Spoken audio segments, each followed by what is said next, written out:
de un discurso. Muitas vezes tem comentários e perguntas. Né? Eu tenho um comentário que é agradecer a você, ao Instituto de Artes e ao professor Vicílio e Evandro para ter convidado a mim para vir aqui.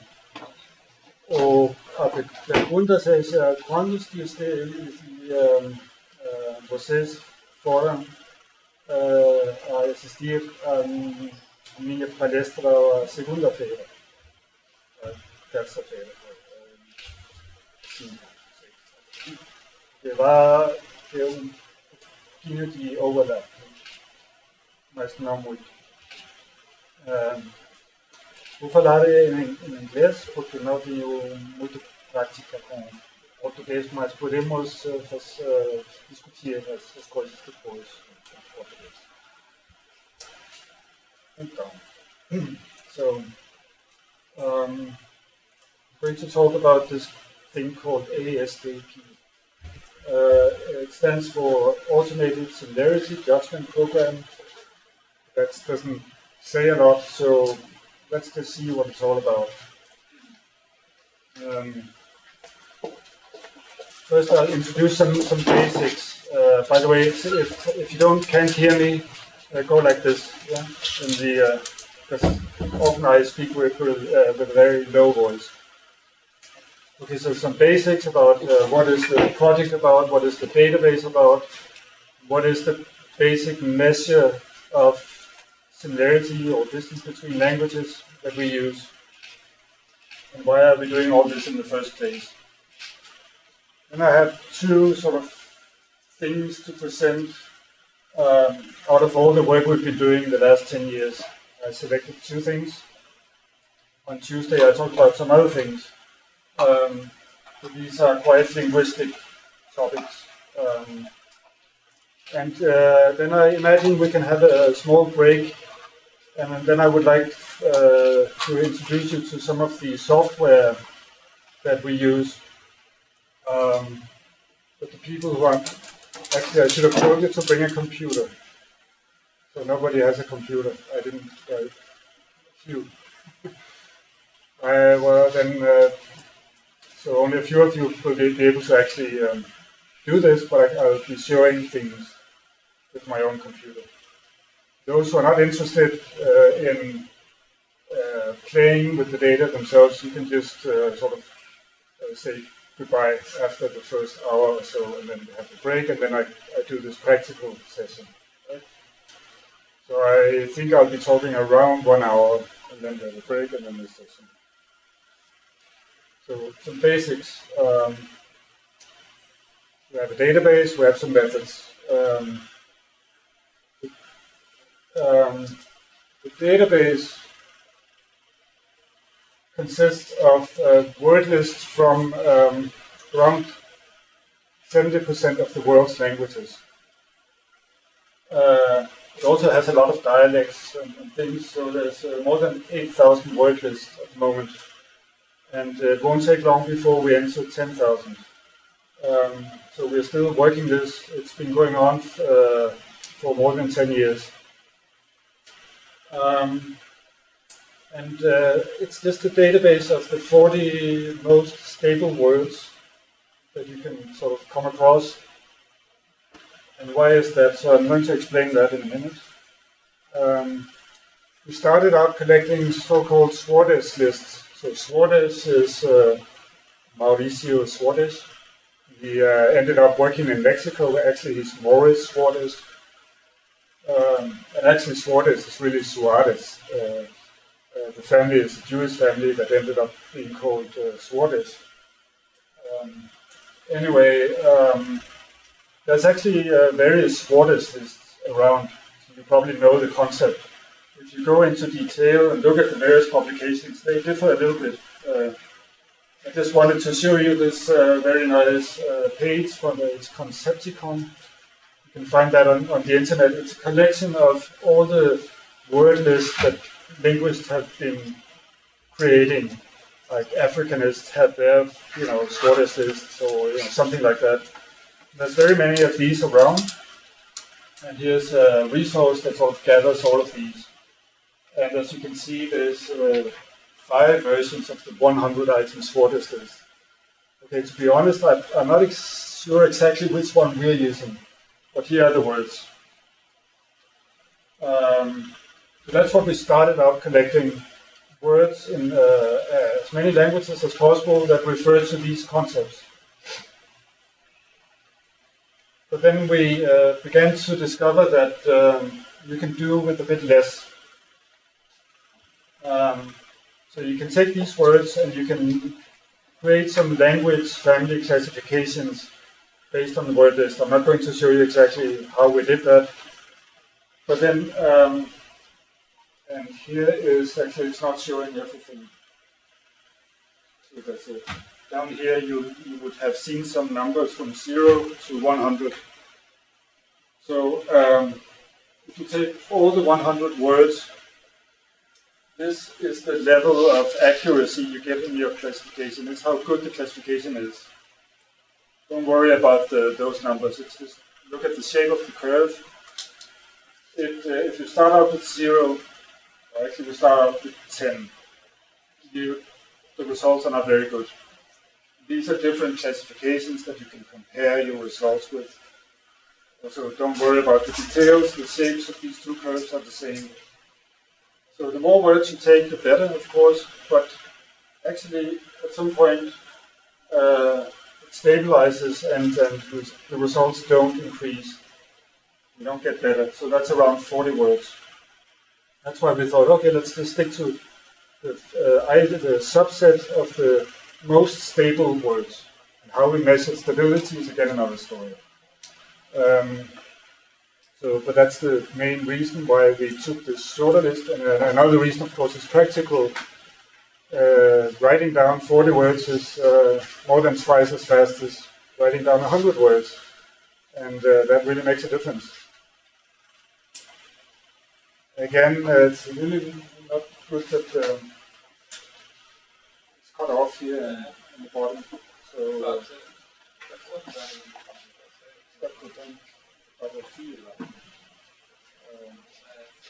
se eu faço assim,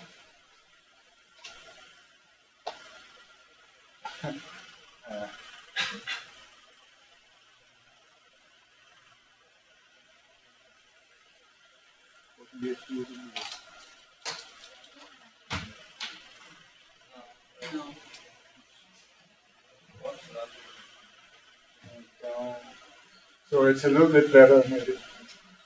Now I'm just showing the entire.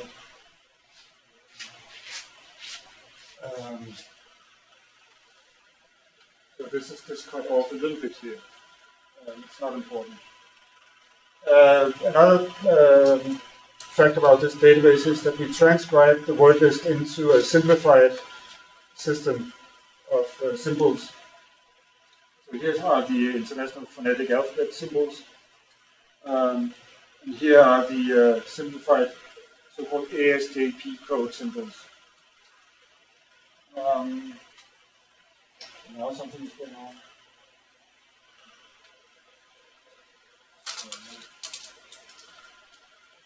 Should I make it?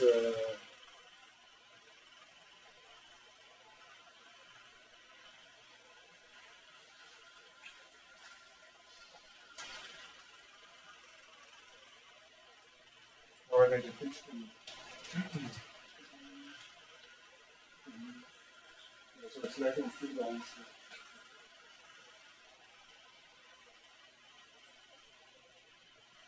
But so these simplified symbols are, for instance, and 8, the number 8 represents the two sounds the and the. So they are merged. So we make some simplifications, and that can be criticized. I won't be criticizing it myself. I'll defend it instead. It helps when you don't know exactly what the phonetic quality of a sound is, right? So if in a dictionary you have a B symbol, it might actually represent worth. like the Spanish word. Then you don't have to worry about exactly which one it is. You can just choose that symbol. So that's one reason why that's it's a good strategy. But there's some loss of information too. These are the vowel symbols. There's just 7 of them. You can see this 3. That is all sorts of mid vowels. And again, in a dictionary, you would rarely find exactly a specification of what is the pronunciation of a given sound.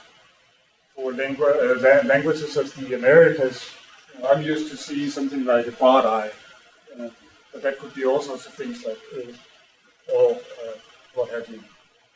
Okay. We also have some modifiers, so this means glottalization, this means nasalization. And then we have these symbols that can be used to combine symbols. So if you have something like quer, velar nasal, a quer is a K plus a W, right? Quer. Those are like 2 sounds combined, so you can write a K plus a W plus this.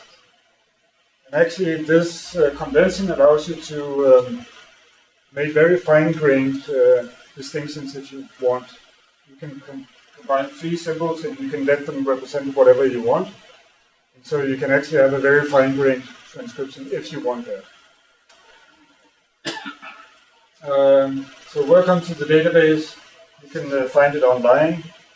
It looks like this. And the interface allows you to do some things, but it's kind of boring things. So I would never use it. I would download the whole thing and play with that. Often in databases you only get the interface and you don't get the whole data set. Here it's like the opposite. We're focusing on the data set. That's what we want to give people. This is just to make it look nice, I guess. You can get a list of languages and you can choose one of them, and then you can look at a word list. This would be some Chinese variety. And you can also get a map of a given language, or several languages, and that's sort of nice. But you would rarely use it, but you can. So these are the metadata that it displays.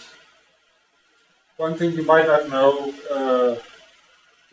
actually the site doesn't really tell you, but you can put in ISO codes with a space between to select more than one language. Once you do that, you can click on the right where it says download, and then you can choose this and download the selection. And you get a display of the word list, and you copy that into a text file. So this is what you can do with the site, but what you really want to do is download the whole thing, and there's a tab where you do that. So once you have these word lists, what can you do? Well, the idea is that words are good for measuring distances between languages. These distances say something about how closely related they are, or how far back in time they diverged. And so it's a very powerful thing, and it's very easily obtained from a list of 40 words. So we use something we call the LDMD. And I'll go through the steps of how you calculate that. That's going to be repeating what I said the day before yesterday, but only a few of you heard that. So here's a list of 5 words. Imagine we had 40. This would just be an example of a subset.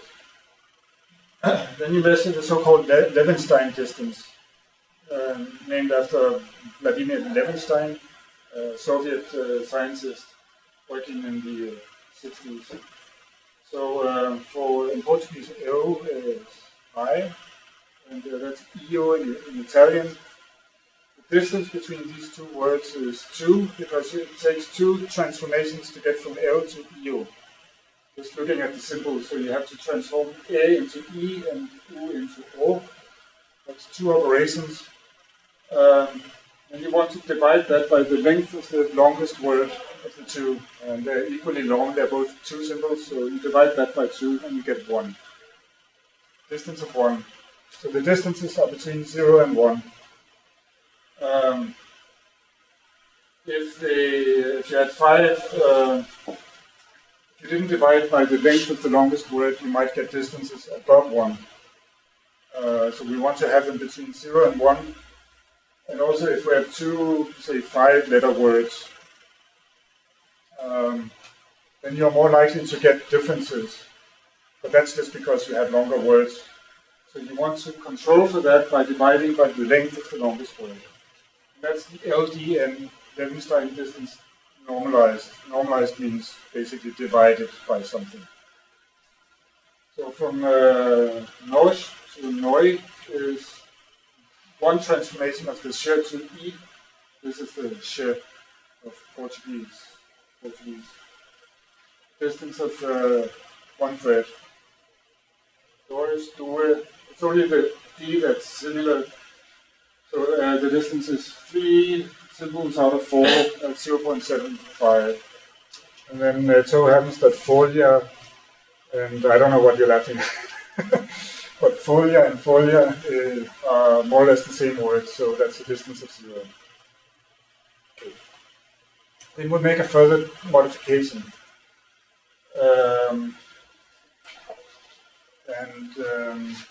This is to divide the LDN by the LDN of words that don't refer to the same concept.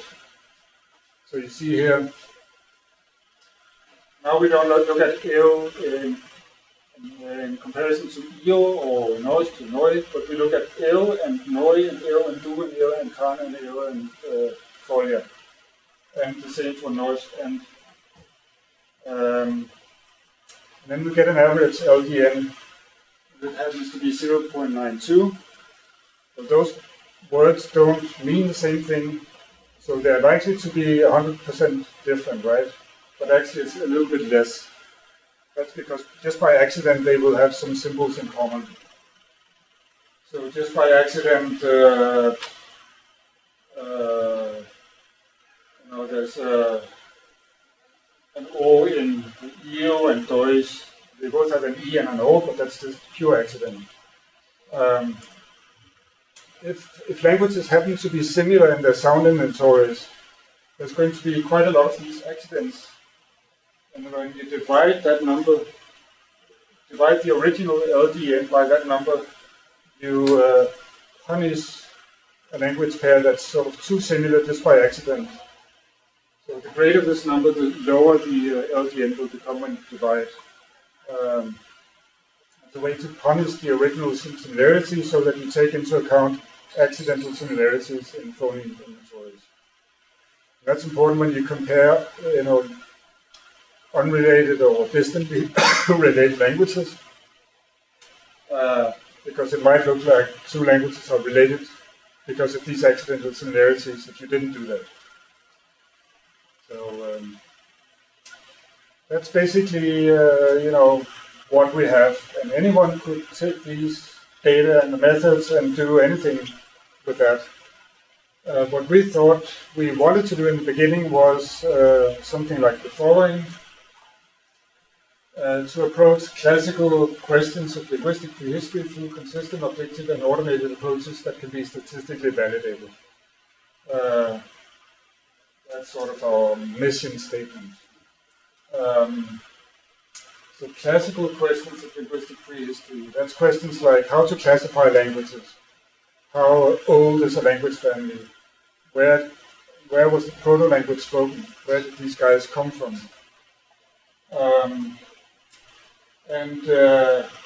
If you have the same 40 words or some other, consistent data set, then you can be consistent. And you can be objective because you let the computer do everything for you. You don't make decisions about EU and O, saying, okay, they look a bit similar, they're probably cognate. That probably related words. If you don't have the whole history, often you don't really know that. So linguists will decide just from their gut feeling what is a cognate and what isn't. That was a problem in classical lexical statistics, invented by Maurice Suarez, or Mauricio Suarez, if you like. But then, well, when I entered this project, that was a few months after some other guys sort of came up with this idea. I was a bit skeptical. But it soon occurred to me that, well, you can actually do a lot of things, and it doesn't just have to be language classification or dating languages or finding homelands. You can do that as well. That's cool. But there were a lot of things that weren't anticipated, and that was very nice. So this started in early 2007. As I mentioned, I was doing field work in Mexico, describing some language I had just discovered, and without much internet contact, and so the ASJP code that was made, I couldn't really contribute to that because I didn't have internet contact. But then I got into it a few months later, and I very quickly sort of took over the whole management of the database and built it up. But the main idea was actually from Cecil Brown, and Eric Holman was the guy who made it work in the beginning. Then there was a period where just a few people were collecting enormous amounts of data.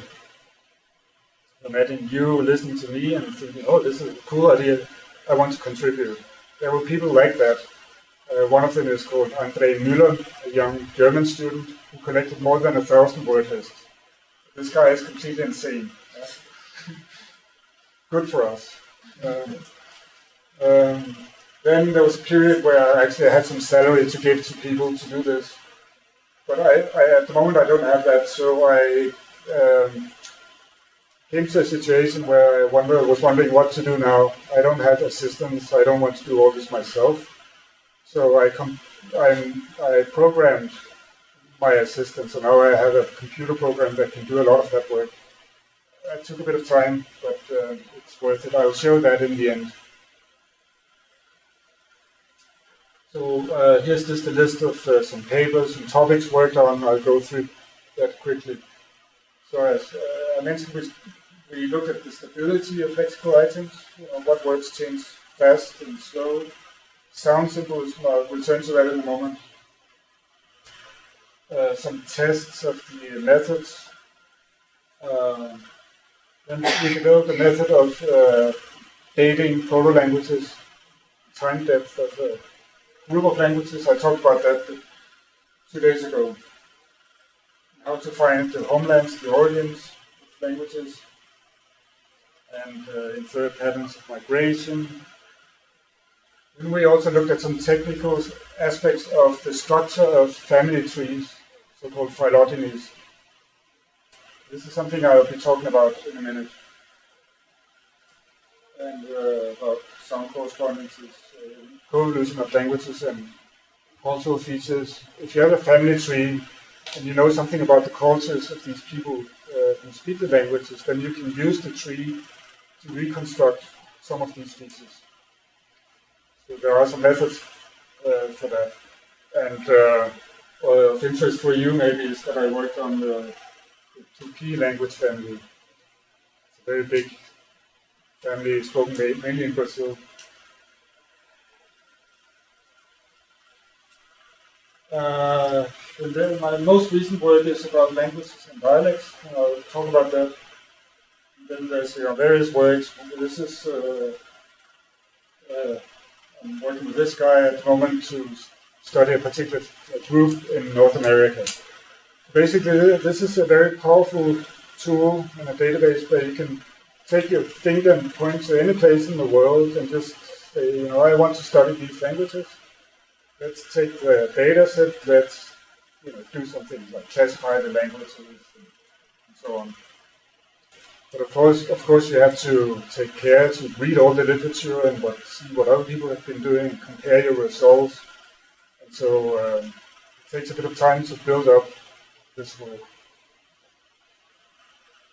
Outside of linguistics, there's also a need for this kind of work.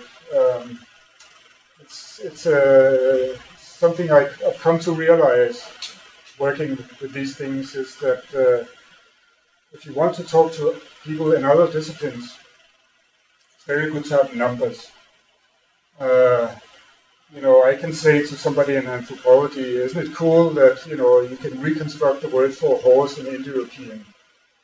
And in anthropology, you might say, so what? In economics, you might say, so give me a number for what was the impact on trade by having horses, and can we correlate that with something else? Yes, we could probably, but give me some numbers. If you talk to geneticists, they work with numbers all the time, so they have ways of comparing human groups, but it's all based on statistics. If you can give them a language distance measure, then you can talk to these people. So this is why actually in economics it seems like they had the most need for this. So they picked up this linguistic distance measure that I just introduced, and it's become sort of the standard in economics. So you go to important economics journals and you see this database being used, which is nice. We are finding that linguistic distances are important to sort of more or less predict how difficult it's going to be to learn a new language. So if you speak Portuguese, you'll be able to learn Italian easily and then eventually become professors of Italian like Evandro here, my lazy friend. But it might be harder for you to become professors of Chinese. That's simply because there's a small distance between Portuguese and Italian. So imagine you work in the Ministry of Education, you want to know, what are the costs for integrating people from the outside, immigrants. Then you can look at what are these immigrants, where do they come from, what is their linguistic distance to, say, Portuguese. And then that might give you an idea about how much you're going to pay in order to teach them sufficient Portuguese that they can be integrated. So people are interested in these things. Migration, you're more likely to go to a country where they speak a language similar to yours. Investment, maybe you're more likely to invest, with companies where you can talk to the people, the owners, trade, and many other things. So, of course, it's not 100%, but it helps to make some predictions, and without these numbers that we provide, they could really not do anything. Okay, but we're linguists. We don't care about money, fortunately. All the time. So we are interested in things like words. So I'm going to talk about the birth and life of words. Actually, it's mostly about sounds. But words are made out of sounds. When you create a new word, it has to be a new word that works. And how does a new word work? Well, we don't really know that. Imagine, you have a language. Imagine it has 3,000 roots. So, lexical morphemes. Then we look up in etymological dictionaries and they tell us, okay, this root comes from Latin, or whatever, Proto-Romance, and then that comes from Proto-Indo-European. This is the kind of information we get from etymological dictionaries. Sometimes there's a root where it says, we don't know, or it's slang. You often get this slang. That's why the linguists don't really know where that word came from, and so they don't have an explanation. Within the framework of traditional comparative historical linguistics that we are being taught, these are not interesting because we can't explain them. It's like they didn't exist. But if you take this root where you think you know where it came from, namely Proto-Indo-European, then you might ask, so where did the Proto-Indo-Europeans get it from? At some point back in history, every single lexical root was invented by some guy, someplace, sometime, right? And that happened over and over again, thousands of times, millions of times. All the, the 3,000 words of this language, will have been invented at some point. So how did that take place? Well, we don't really know. That's one of the big questions of historical linguistics, except nobody's asking this question.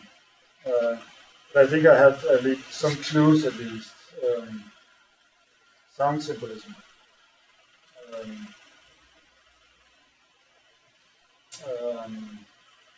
We know that some words are sound symbolic, sort of in that they more or less give an idea of the meaning of the word. The sounds give an idea of the meaning, like knock knock.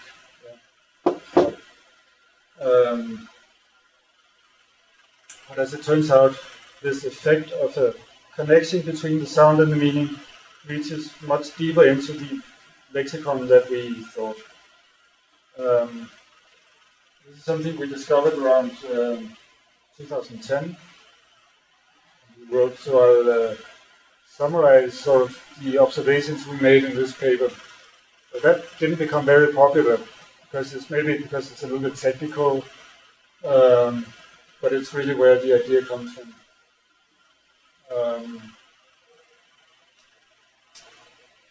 So you can take these word lists, and then you can look at what is, so how often does the word for bone contain a K across these word lists? And you do that for all the other sounds, all the ASJP code symbols. And you look at the different positions of the word, you look at the beginning of the word, the position 2, etc. So you have this big table of all the positions in the words and all the meanings and all the symbols. And then you begin to note some regularities. So there's a small tendency for, up here it's E, and here it's E.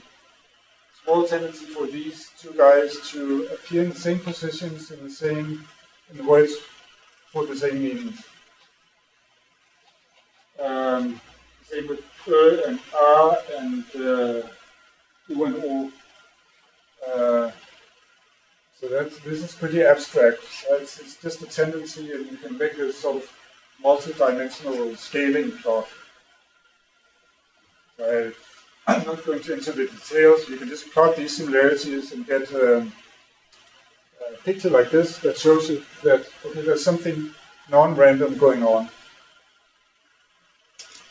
You can do the same for consonants, and then you'll find that things like P and B, these are sounds that tend to occur in the same positions in words that refer to the same things. It's a small tendency enough that you get something meaningful. So P and B are related, in the pronunciation, or phonetically. This is L and R, and so on, M and N. And the not so serious, perhaps, final part of the paper, what we did was to then say, okay, what are the words we would get if we take, reconstruct the words for the different concepts. So these are just a few of them. We take all the words meaning breast, and then we look at, what is the most frequent symbol in the first position. That turns out to be M. What is the most frequent symbol in the second position? It's U. And then you get M, and then you get R. And then you get a sort of proto-world, or you get a sort of the average word for breast across all the world's languages is muma. Isn't that nice? And actually, it's the kind of word that you might imagine using with your baby. Don't bite too hard in my muma. You might not say, don't bite too hard in my tok-tok. There's something about muma that fits that item better than tok-tok. It's something that psycholinguists are studying, and we don't know exactly what are, how does it work. But now we can see that even in these basic linguistic items, there's something going on. I don't want to call it sound symbolism, because it's not like M symbolizes something. But there's a relation, so I like to talk about connections, some more neutral term. So V, you see a lot of masons around here. All of a sudden in Lee you see a K. It's the only one in skin also. So what is it about knees and the sound K? Or it's something about like some, it's this sound, right? Like in knock knock. This is not something I can write a paper about because it's just an intuition, and it would be very hard to prove. But anyway, the point here is that there's something going on, even in basic lexical items. These are the ones that are kind of significantly different from sort of the average word, and around this level of leaf, which is just the most common sound of all sounds. Then beyond that, it becomes uninteresting. So it's not for all words, but at least for these few words out of 40, that's already a lot, I think. So a friend of mine called Damian Blasi, who's Argentinian, he's very good at picking up ideas and making them fly. So he said to me, Soren, you need to sell this better. That's what you wrote in that paper from 2010. It's too abstract. People won't appreciate the importance. So what we did together was then to look at the more closely at the specific words and specific sounds, and then a larger data set. All by then also, this was 2016, and we did a lot of controls for different things that could affect the results. So we did that in a very good, solid, scientific way and got it published in PNAS. Now it became my most cited paper, but I'm not the first author, which is sad. Anyway, so that became very popular, right? But it's the same observation basically. And now we put specific letters associated with specific words. And as you see here, so again, K and Ni are associated, but also somehow also O and U. Breast, you have U and M, but not the A that you had in, what was it, Muma? And some ones that we didn't observe before, like an R in round, and E in little, small. So this is something linguists have been talking about for decades, that words that refer to small things tend to have an E in them. I like your beat. I'm scared of this pok. The big scary things have back vowels. Small cute things have front vowels. But this now we verify that on a very big data set, and we find some other ones that people haven't talked about and that are very mysterious in a way. So why is that? Why does fool have P's and B's? Why does star have a Z?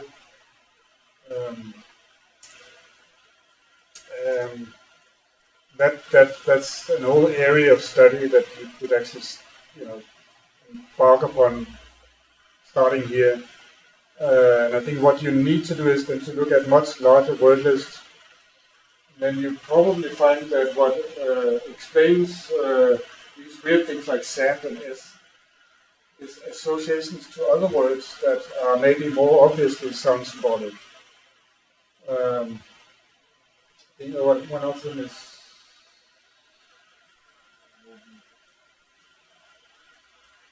one thing was fish somehow. Well, anyway, so through these associations, you might be able to make sense of these things. Just to mention, this column is for sounds that are the opposite, that are never associated or rarely with the meaning in question. So rarely is A associated with nose, but U often.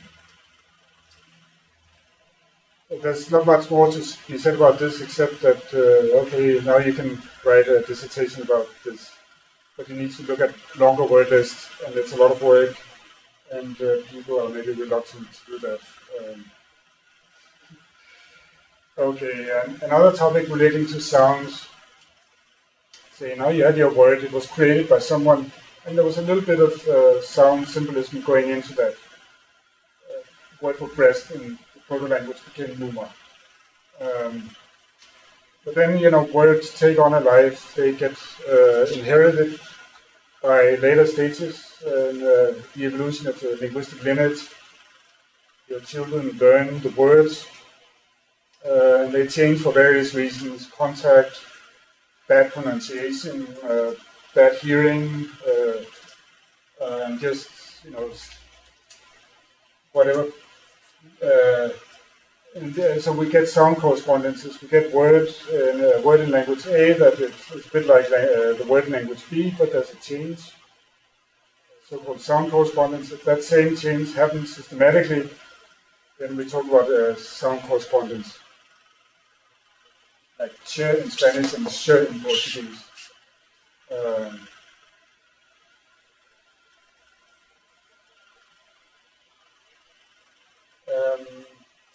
But what we don't know, or what we didn't know until recently, was with what frequency does one sound enter into a correspondence with another sound. So historical linguists think they have intuitions like P and B, they often correspond to one another, or ch and sh maybe, or M and N, but maybe not so often T and N.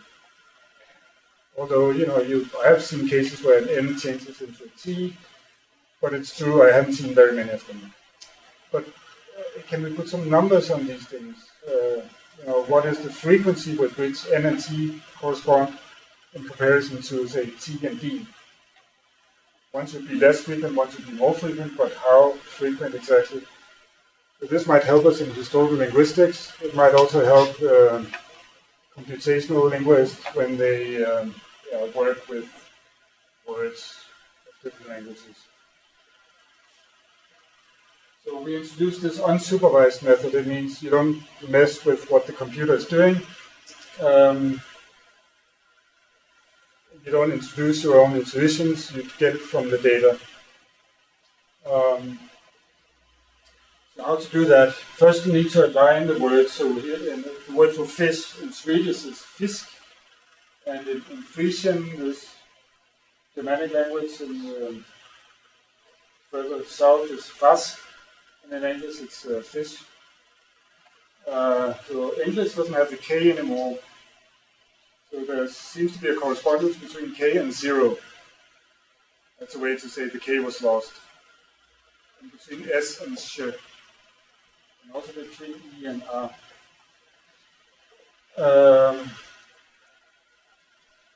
But we want to look at regular correspondences. We don't know if this ER thing is something that just occurs in that word pair.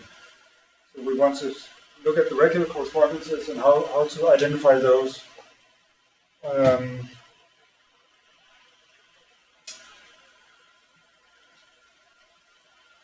So there's some literature on how to identify cognates automatically, like fish and fisk. They tend to have problems that they identify too many things as being cognate, so-called false friends. Words that are really not related, but then they come out as being related and having some correspondences. And also, usually, you have some program that does something for you, but then you inspect things manually. In spite of all the good work that went into this, it didn't really have any practical use. The historical linguists are not using any of this. They don't know about Covington. It's only the computational linguists. It's only, I think, very recently, maybe we can begin to do this, but it requires large data sets. That's one of the impediments.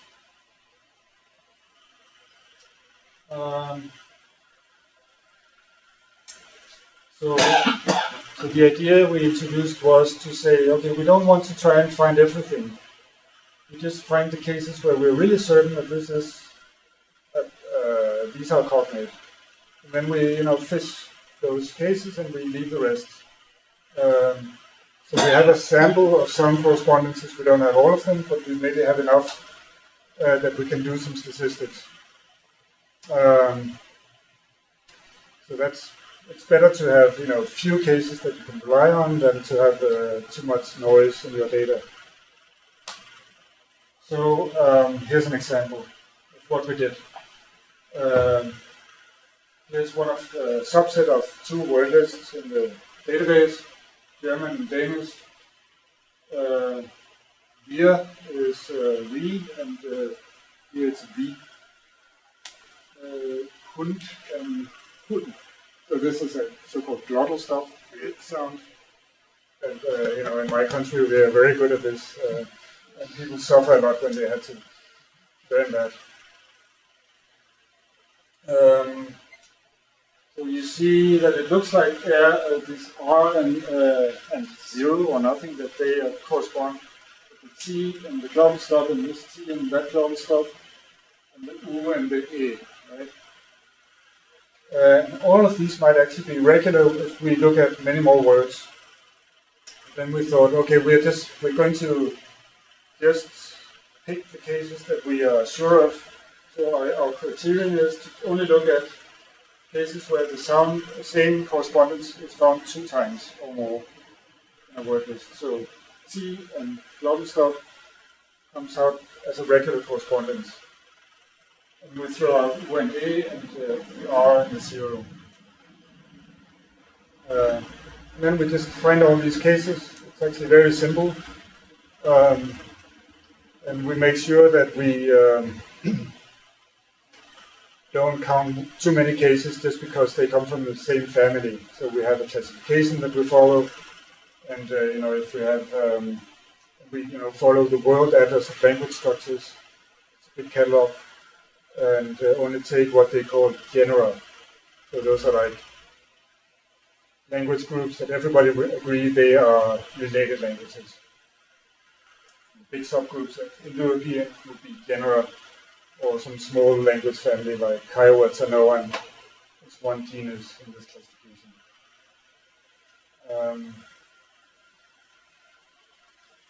So now we get the statistics we were looking for.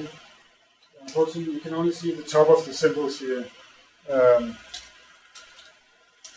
So this is K8, aspirated K, and a normal K. You should look at the green bars. Those are the relative frequencies. Those are the most interesting. So the most frequent is K8 and K, and then H and H. And then you get into things like L and R. This is T and Th. Of course, there's very many other combinations of symbols. Those are the most common. This is not good, but these are symbols that tend to get lost. Sounds that tend to get lost. In the top place here is an 8. Perhaps not surprising. Then the glottal stop. Then K and Q and N and U and W. So those are unstable sounds. I think historical linguists wouldn't be surprised that H is the most unstable sound. But now they have evidence for that. So that's nice. And then you can make a kind of measure of similarity between sounds according to how often they enter into correspondences. How often is P and B a pair, and then you put some numbers on that, and then you can classify the sounds. And when you do that, the vowels come out as more or less in the phonetic chart that everybody knows when they study phonetics. The first thing you learn is that you can put things vowels are like these are front vowels, these are mid, these are back, these are high and low vowels. So you get that chart just from measuring these correspondence probabilities. Same for the consonants. So you get what we would phonologists call natural classes, but nobody agrees exactly what are the natural classes. So that would vary, but P and B are both plosives, bilabial, so they clearly belong together, and they also come together as subclass in this whole diagram here. What you can't see is the most interesting. Those are the nasals. So M, N, N, and N form one class. Note that M and N, one is bilabial, one is not even labial. So they are both nasals, but P and B, those are both bilabial, so they have the same case of pronunciation. But for the nasal, what matters is the manner of articulation, the nasality. So you can say in a way that, to use a word, I'm not sure if you know that, the word trump. The word trump means to win over. So that the nasality sort of, in this case, the manner of articulation trumps the other features. You can put it like this. So you can say nasal is the most important. Is this a nasal or not? If it's a nasal, put it together with all the other nasals. Then you look at, is this a labial? If it is, put it together with the other labial guys. And then things like front and back become important. So why is that? Why is nasality the feature that contributes the most to sort of make sounds correspond? How do you get sound correspondences in first place? It's about sounds changing, so an M changing into an N for some reason. That reason might be that they sound similar. And you probably know when you pick up the phone and somebody says, I'm in Masarit, you're not sure if it's Nasarit or Masarit or Nyasarit. Nasals are very hard to distinguish. And you can do some phonetics studies of that, and there are studies, but that's the main explanation actually. So the auditory quality of the sound is apparently super important for the historical linguistics sort of future of that sound. And there could be other things that might be important, such as the articulation, how you pronounce the sound. But here it seems to be the auditory aspect which is most important.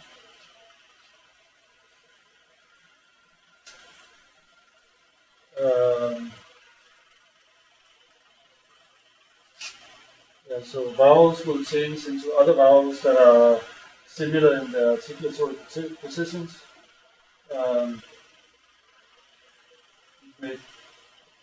What ideas about preferred directions of change, and vowels have a greater tendency to get lost than consonants, but it happens among consonants too, and H, as we saw, was the most fragile sound. Then we can, once we have these numbers, we can correlate with other things and then come up with some ideas about why do languages change. So that was another study that wasn't, imagined that we could do things like this when we started putting together this database. That was something about the birth and life of words. And now I'm getting into the birth and life of languages. And I've been speaking a lot already, but this takes a bit of time also, so I'm not quite done.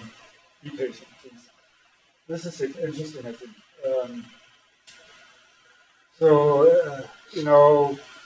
Does anybody know what the difference between a language and a dialect is? Any suggestions? I would try to say the level of intelligence. Oh yeah, that's a good one. I would actually prefer that definition, but it's super hard to measure.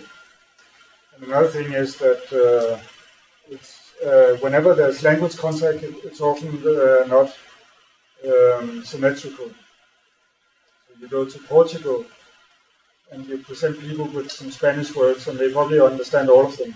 And you go to Spain and you give them some Portuguese words and they say, yeah, what is this?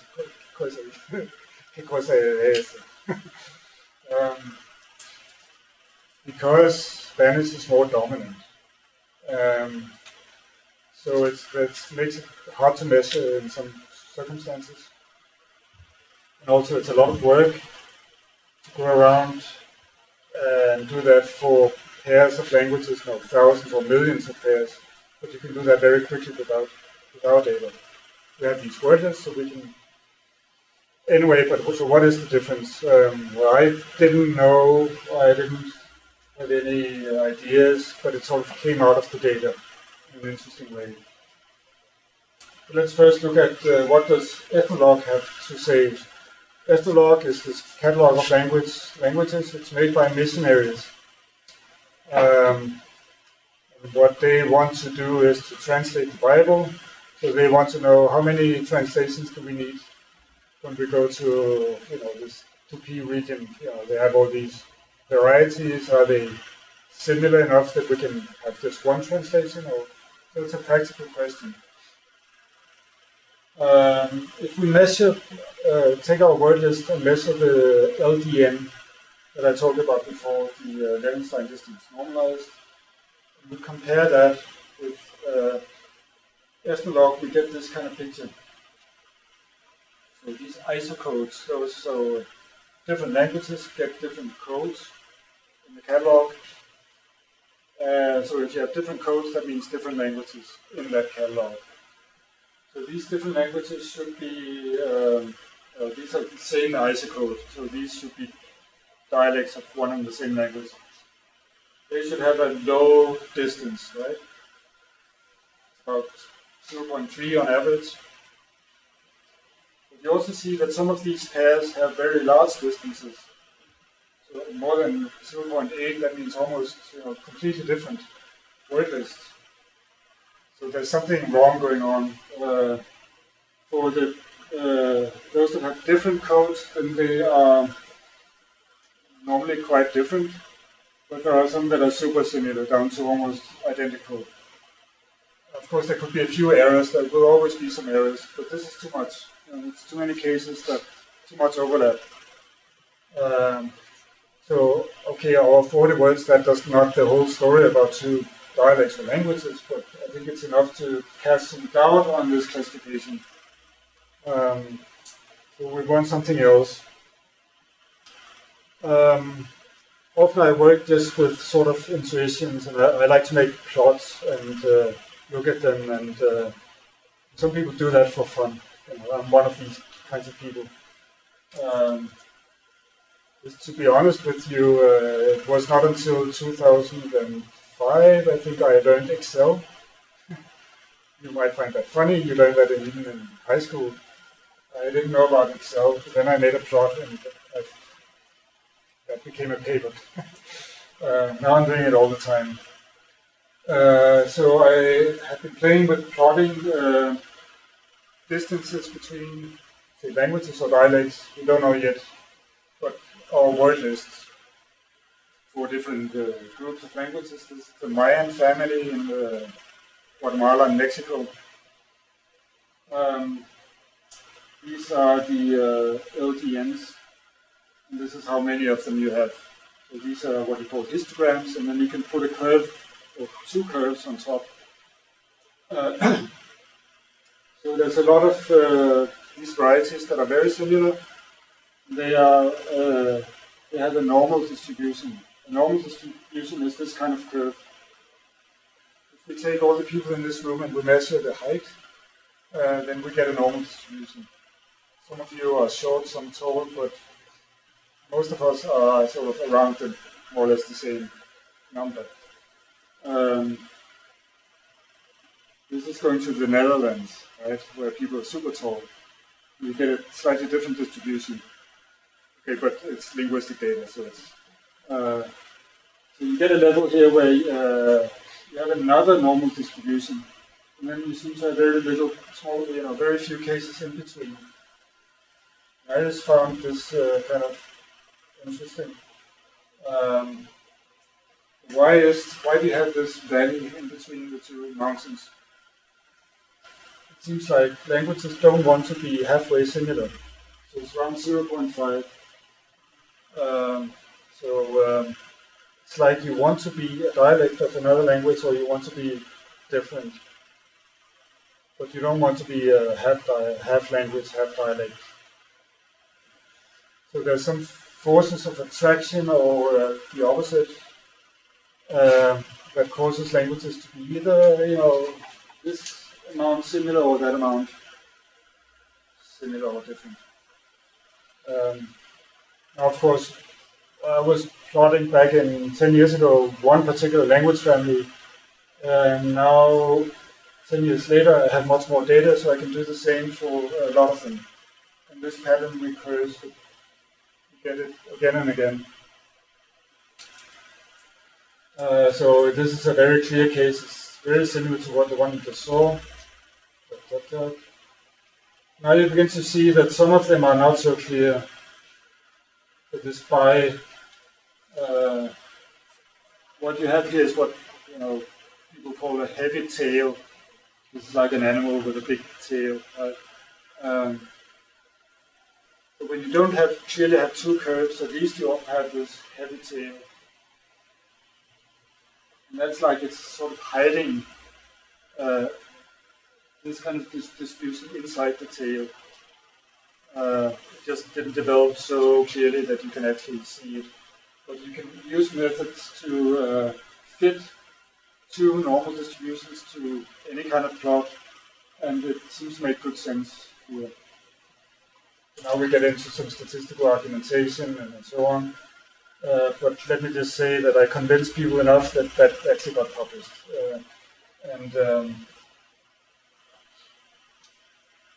I sort of believe there's something going on, and what's going on is that, again, languages or varieties of languages, they don't want to be halfway similar for some reason.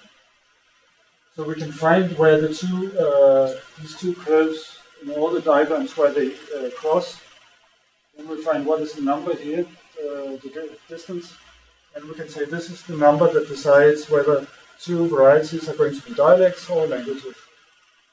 So we have an objective definition. I'm not making this up. Maybe I'm totally wrong. Maybe I don't have two normal distributions, but like my techniques tell me that I do. But I'm not making up the average of these numbers. Right? So it's something that they will change when you have more data, but maybe not too much because I already have quite a lot. So now we can say, okay, we have a distinction between languages and dialects. Hello, friends. You take this and do something with it. You can use it for your next catalog, maybe. As it turns out, I would normally assume a greater difference than ethnologue, for instance. So if I made a catalog of languages, it might have 6,000 languages and not 7,000. These are some cases that you might know that a lot of linguists, sort of famous language pairs, some of them not so famous. You might know something about Catalan and Spanish. Some of you might know something about some of these other languages or dialects. Indonesian and Malay, they have different names, but they're basically the same thing.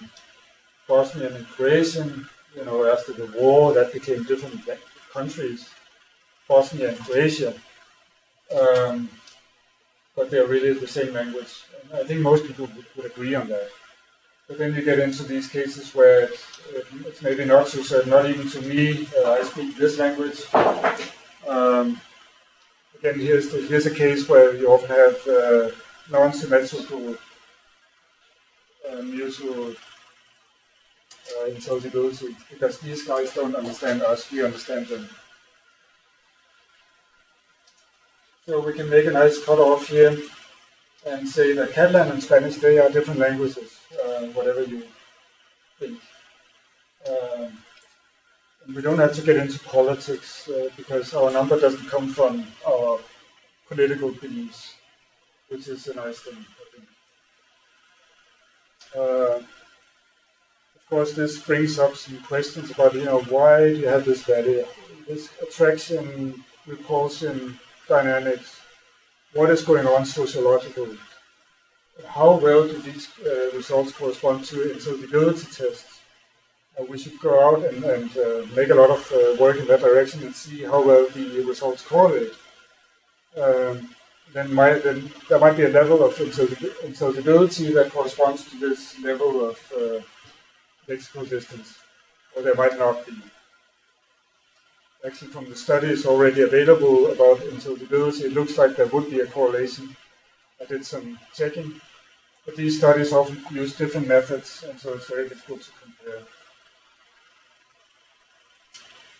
Okay, now there's one interesting thing that emerges from all of this, is that we can ask ourselves, how long does it take to develop a language? So these LDNs can be translated into LDNBs, and those can be translated into time and the crucial number. You can see that,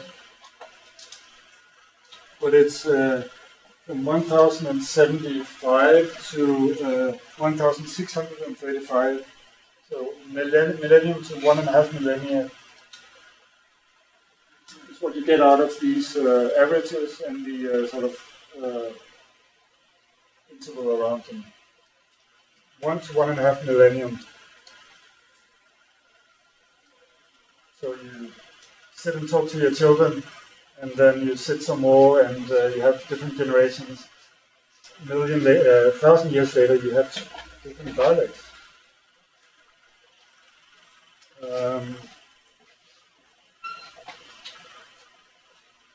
And I think people might not actually disagree totally about this, but I don't really care if they agree or not, because people might have insight and have intuitions that say, okay, I think you're probably right, but I need numbers. So here's one way of getting this number. And as it turns out, years ago, I came up with a very similar number from a completely different direction. When this is just published, in that paper, I didn't want to talk about this earlier work because that earlier work is mysterious to people. I think you need to be a physicist to fully understand it. I'm not even sure if I understand it. Well, I think I do, but only on a sort of intuitive level. Now, let's see if you understand. So now I'm not looking at different dialects, comparing them. I'm starting with the top of, or say the root of the language family. I'm looking at proto-languages, and so it's the other direction.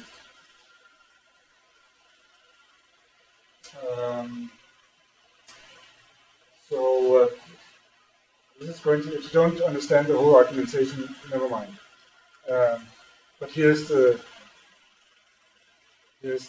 voyage.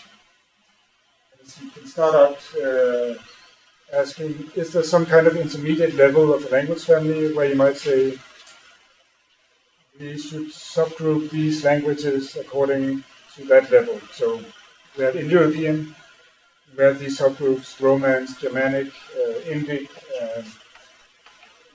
Greek and Albanian and Armenian, and people call them subgroups. They seem to be sort of be at the same level. It's hard to find a level in between Proto-Indo-European and these subgroups where they are connected.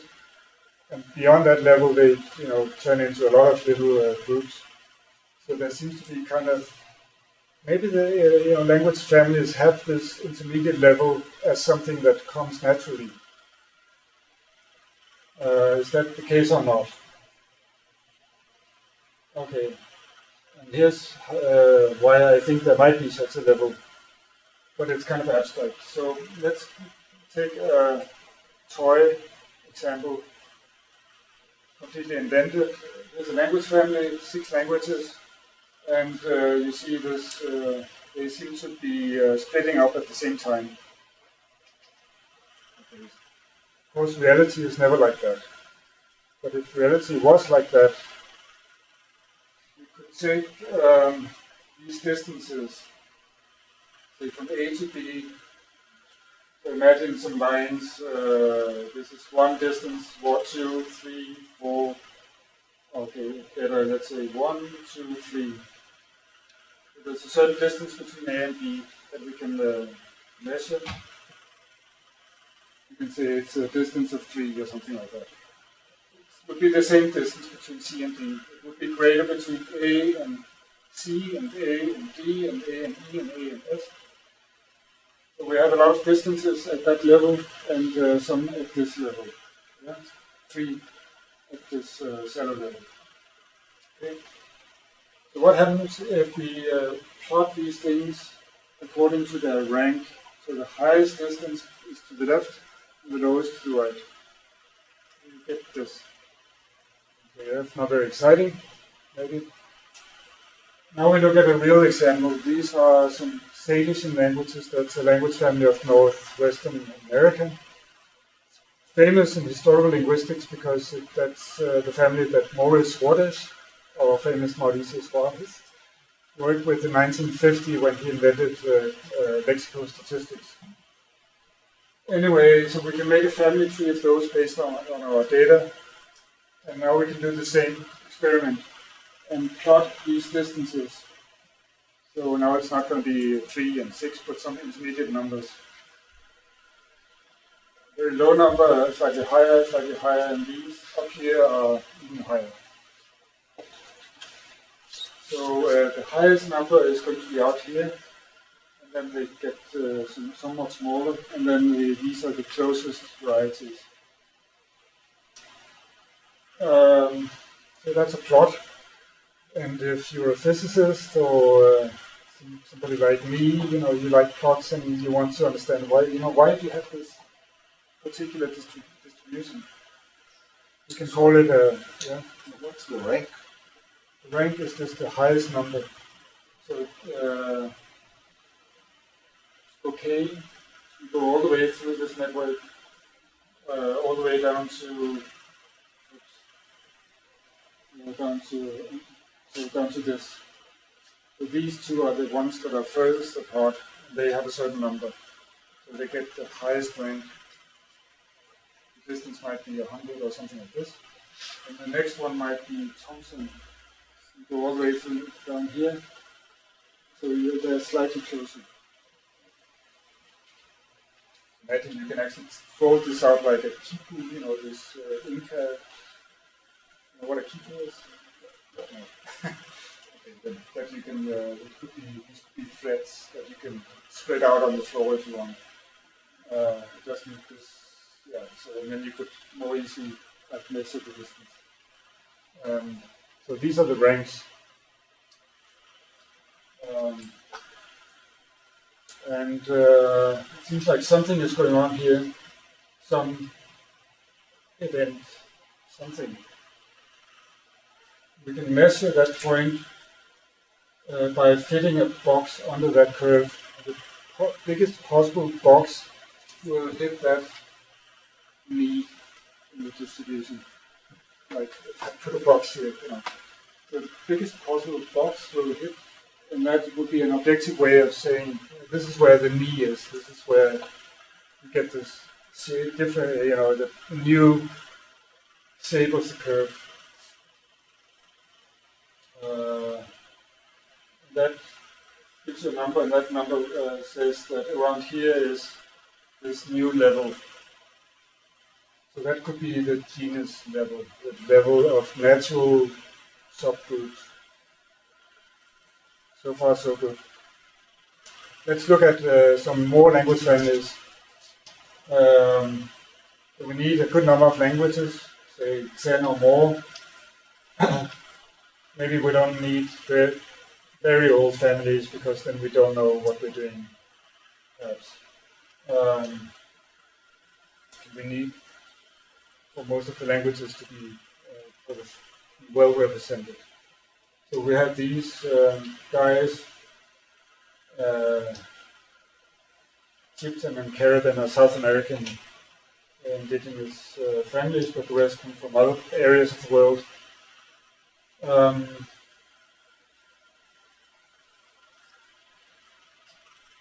And now we can do the same. Here we have Indo-European. You also see this knee or elbow, if you want to call it an elbow.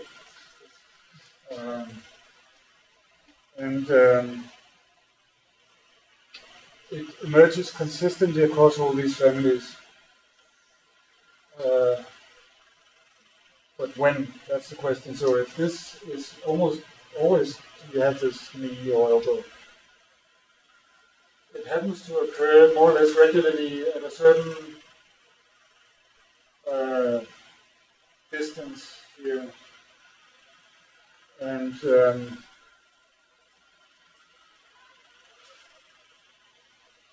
we can take the distance that corresponds to the family level, to the proto language, and then we can look at where does the elbow or knee occur. That gives us a number, and then we can look at the relationship between these two numbers. That's regular, to the extent that you can plot a nice straight line, and you take the age of the elbow and the age of the family. This is just using some abstract numbers here rather than LD and D, but that's a detail. You get a straight line. So the higher, the older the proto language, the older the elbow. And the exciting thing is that on average, 1,302 years after the emergence of the proto language, you get the emergence of this elbow. What is this elbow? Which seems to be the point where these natural subgroups are forming. I think that's the point where you get different languages out of one original language. So if it was Romance, Germanic, Indic, Albanian, Armenian, what have you, those would maybe not be dialects of Indo-European, but they would be sort of the new languages that formed at a certain point after the Proto-Indo-European times, seemingly around 1,302 years later.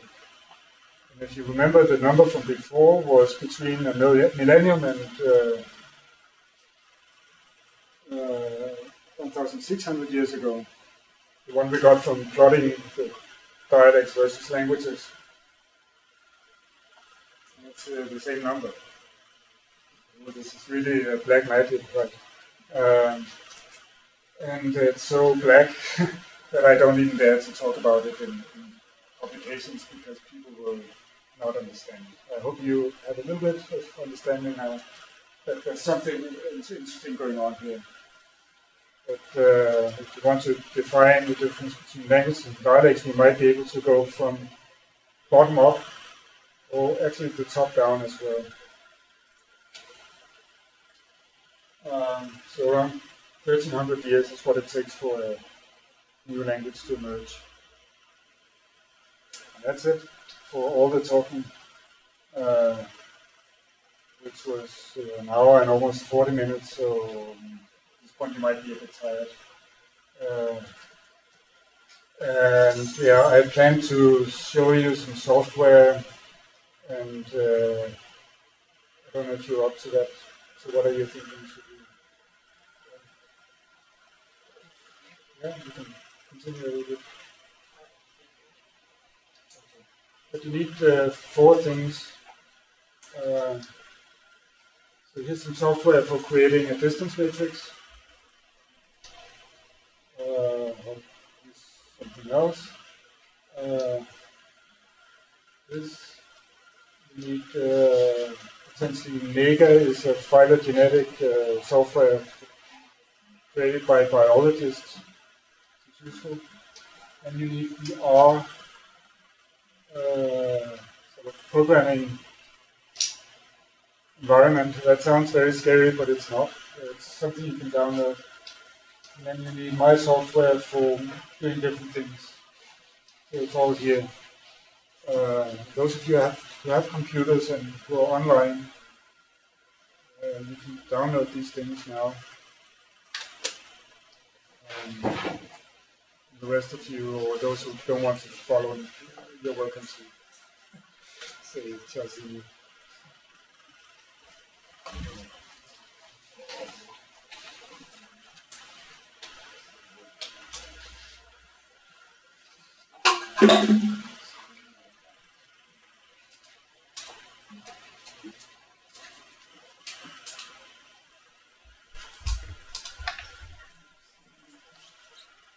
But we need an R environment.